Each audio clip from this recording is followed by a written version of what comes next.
पुण्यातील शनिवार वाड्यातील एक व्हिडिओ भाजप खासदार मेधा कुलकर्णींनी ट्विट केला। शनिवार वाड्यामध्ये नमाज पठण केलं जात असल्याचा दावा कुलकर्णींनी केलाय। ऐतिहासिक वारसा स्थळ की गैर हिंदू प्रार्थना स्थळ असा सवाल मेधा कुलकर्णींनी केला। हा व्हिडिओ समोर आल्यानंतर पुण्यात हिंदुत्ववादी संघटना आक्रमक झाल्यात। मेधा कुलकर्णी आणि पतित पावन संघटनेनं शनिवार वाड्याजवळ गोमूत्र शिंपडलं आणि शिववंदना म्हटली।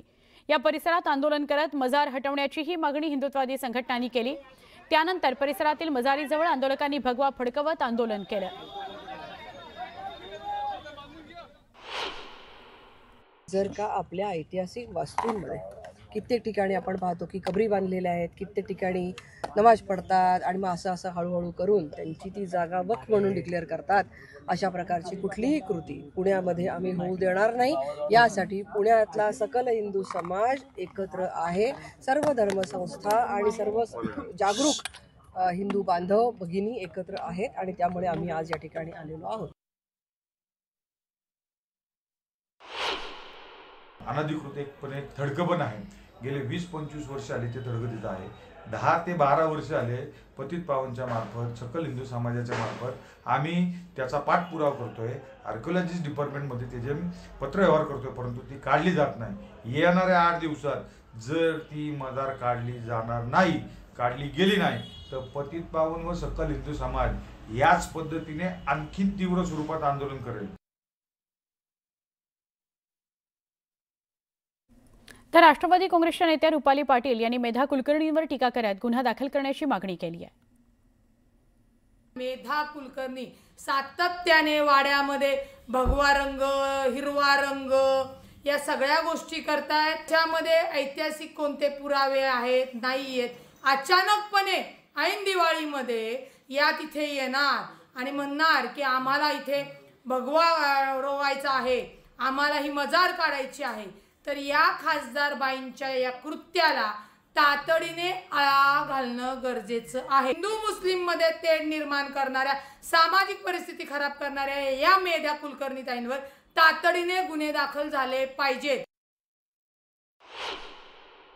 ही एएसआय प्रॉपर्टी ही आहे। आमचं इथे काम आहे की एएसआयची जी पण पूर्ण प्रॉपर्टी आहे, हा पुन्हा शनिवार वाडा आहे, त्याला काही व्हायला नाही पाहिजे, त्याच्यामध्ये काही छेडछाड नाही व्हायला पाहिजे। आज आम्ही त्याच प्रकारे गेलेलं आहे। कोणालाही रेलिंग पण पार नाही करू दिलेली आहे, जर आपण तुम्ही सर्वांनी बघितलेलं आहे।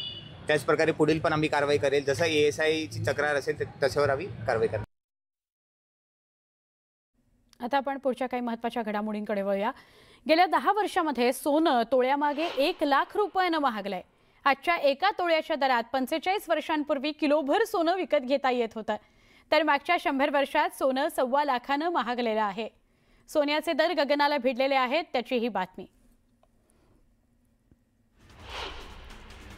सोनं चांदी 1 लाख पार गेली असली तरी सोन्या चांदीच्या भावात धनत्रयोदशीच्या दिवशी थोडी घसरण झाली, त्यामुळे दुसऱ्या दिवशी रविवारी भाव स्थिर होते। आगामी काळात चांदीचे भाव 1,60,000 ते 1,70,000 पर्यंत जातील।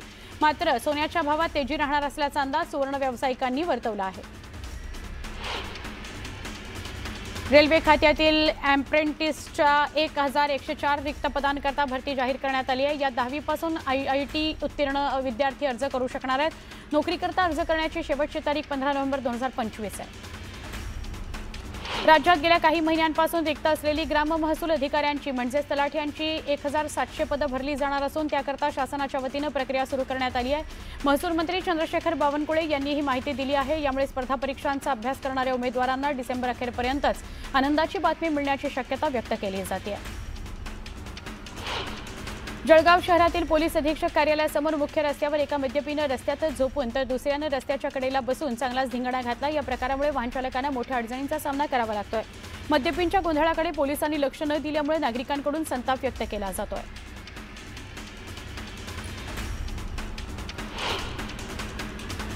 आता आपण पुढच्या बुलेटिनकडे वळूया।